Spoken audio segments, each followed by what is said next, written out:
am Baal Kadmon, and I'd like to thank you for watching and or listening to this video.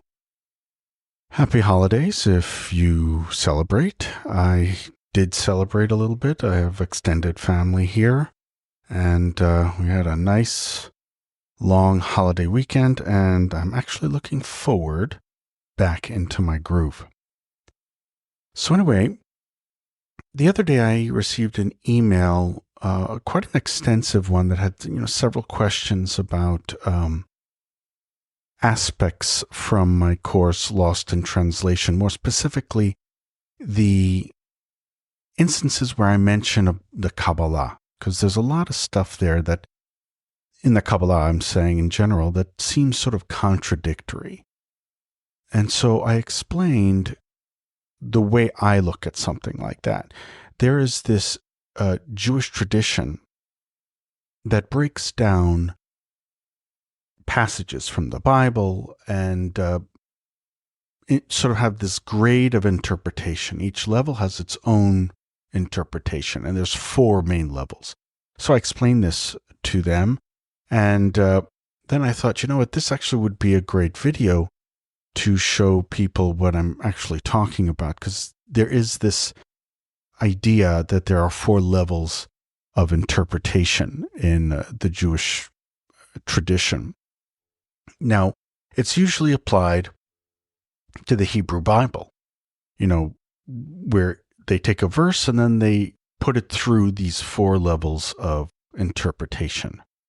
Now, I personally use it for any spiritual scripture, whether it be Jewish, apocryphal, pseudepigraphal, New Testament, the Quran, the Bhagavad Gita, all texts with the best translations I can get, except for those that I can actually read in the original. I use this sort of 4 levels of interpretation. Sometimes it's not apparent. You sort of have to think about it, and you may not get it right away. But in the examples I'll show you here, you could sort of see the levels of interpretation. So anyway, these levels are called, in Hebrew, Pardes. And Pardes is an acronym that represents the 4 distinct approaches of interpretation. We have Peshat, which is literal; Remez, which is sort of allegorical or like a hint; Derash, which is metaphorical or homiletical; and Sod, which is mystical. Now, the word Pardes itself, aside from being an acronym, is also a real word. And that word is traditionally translated as orchard or garden. And it's interesting because it actually fits quite well, because going through the Pardes, the 4 levels, is sort of like exploring, like for hidden treasures in like a secret garden or something. You know what I mean? So that's probably why they use that acronym as well. Now, each level of these interpretations provides a very unique lens into this, particular text that we might be working with. So before I get into an example, I'm just going to give you what each level means a little bit more than what I've done so far.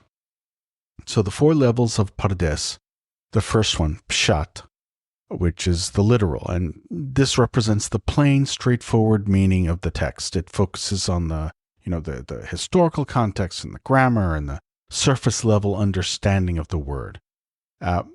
This level really seeks to answer questions like, what is the text saying in its simplest, most direct form?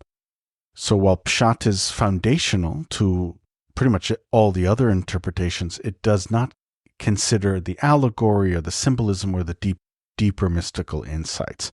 And there was a rabbi who is known for his very plain and direct interpretations of the 5 books of Moses, and his name was Rashi, and he tended to have a lot of texts that he wrote sort of on the Peshat explanation. Now, he was very deep, but that just happens to be his translation. He made it accessible to everyone, because if you start going too deep into these verses, you'll actually sort of get lost in the weeds.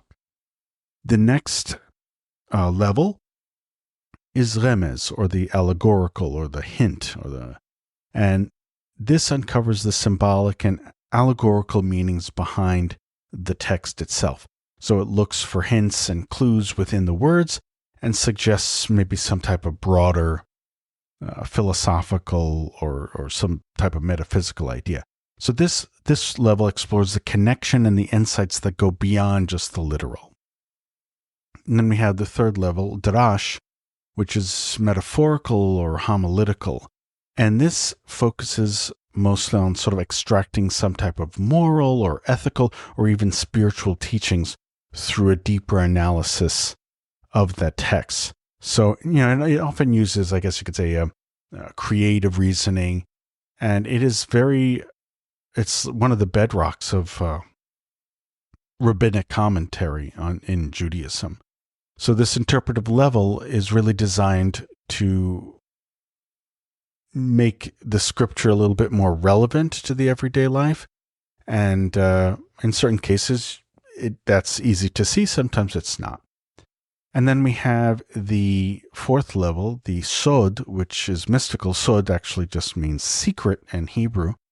And this level seeks to uncover sort of the hidden secret truths about the divine, the cosmos and the spiritual underpinnings of reality. So this level is definitely rooted in Kabbalah, and it was the level that I used to explain some of those concepts in that email that I received. So here's an example of applying Pardes, Peshat, Remez, Derash, Sod, the framework, to Genesis chapter 1, verse 1. So in Hebrew, it is Bereshit bara Elohim et hashamayim ve'et haaretz. In English, in the beginning, God created the heavens and the earth. On the Peshat level, it's very clear. In the beginning, God created the heavens and the earth. Simply means that God initiated the creation of the physical universe, bringing the heavens, skies, or the cosmic realm, and the earth, the terrestrial realm, into existence. And that's the starting point of creation as described in the Torah. Now, if we look at Remez, we can seek something a little bit deeper here. So we have the phrase, Bereshit bara Elohim, in the beginning God created, can hint at the idea of divine order emerging from chaos. The heavens and the earth represent the higher spiritual and lower material realms. That's why he separated them, and their creation symbolizes this harmonization of opposites. So as you can see, the verse points to the establishment of some type of dualistic structure in which the spiritual guides the physical. So that's a way you could look at this verse using the second level of interpretation, Remez. Let's look at Derash, or the metaphorical or homiletical aspect. Now this will expand on the text, and this is often used in rabbinic commentary as well. So Bereshit, in the beginning, right, can also be read as with wisdom, interpreting this verse to mean that God created the universe with divine wisdom and intention. Now let me break down how can this even happen, right? So in Proverbs chapter 8, verse 22, it depicts wisdom as a woman who speaks directly to humanity, describing her qualities and role in creation and relationship with God. Now, the phrase Bereshit in Genesis 1:1, in the beginning, is read with wisdom, or can be read as with wisdom, because of this particular reason. So in Hebrew, that verse that I just, Proverbs chapter 8, verse 22 goes like this. The Lord made me as the beginning of his way. Okay, that's English. And in Hebrew, it's Adonai, or Yehovah, if you want to spell out the name itself. Yehovah Kanani Reshit Darko. Now, if you notice, in Hebrew, the third word is Reshit, which is beginning. And that's the same word in Genesis 1:1, but in 1:1 it has the bet in front of it, in or through, so in the beginning, Bereshit. But in Proverbs it says Reshit. It doesn't say Bereshit, but that's the root word, Reshit. Now notice that the Proverbs is about wisdom. And in this verse, they're using the term Reshit to be the first, like wisdom was the first of his creation. So then they said, if you want to, you could also read Genesis 1:1 as in wisdom God created, because wisdom here in Proverbs is called Reshit. You see what I mean? So you see how they made that connection and said, oh, that means really you could read this as in wisdom God created the heavens and the earth. It's very classic. This is a very classic way of looking at these texts or when rabbis are interpreting them. So now let's look at the mystical secret level, right? The sod. And let's see that Bereshit bara Elohim can really reveal something even bigger, right? So the word Bereshit contains the root Reshit, or first principle, or beginning. So this is hinting at the Sfirot, the 10 Sfirot, the divine emanations through which God manifests. And then the use of et, where it says Bereshit bara et, et is actually the word doesn't even need to really be there, but it is. But the et is created from two Hebrew letters, the aleph and the taf. So what it's saying is in the beginning, God created the heavens and the earth using the letters of the Hebrew alphabet. Et. That's what it is. You see what I mean? So people are like, oh, you see, you have to look deeper.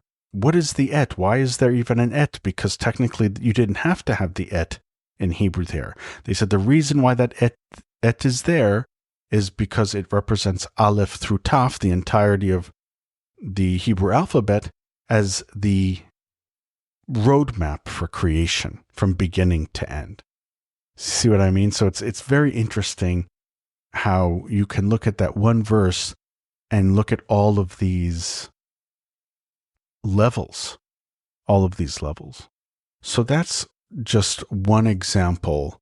I have a few more, but you know what I'm going to do is I think I'm going to leave that for another video. Maybe I'll issue one tomorrow and sort of do part 2, or maybe in a few days part 2 of this, because I want to show you how I use it also in other verses of the Old Testament, but also how I use it for the New Testament as well. And that might be sacrilegious for some people because this is really a Jewish interpretive framework, but it can be applied to any mystical or spiritual text. So that's it for this particular video. In the next one, I'm going to continue giving an example of the Pardes 4-level interpretive model. With that, see you in the next video.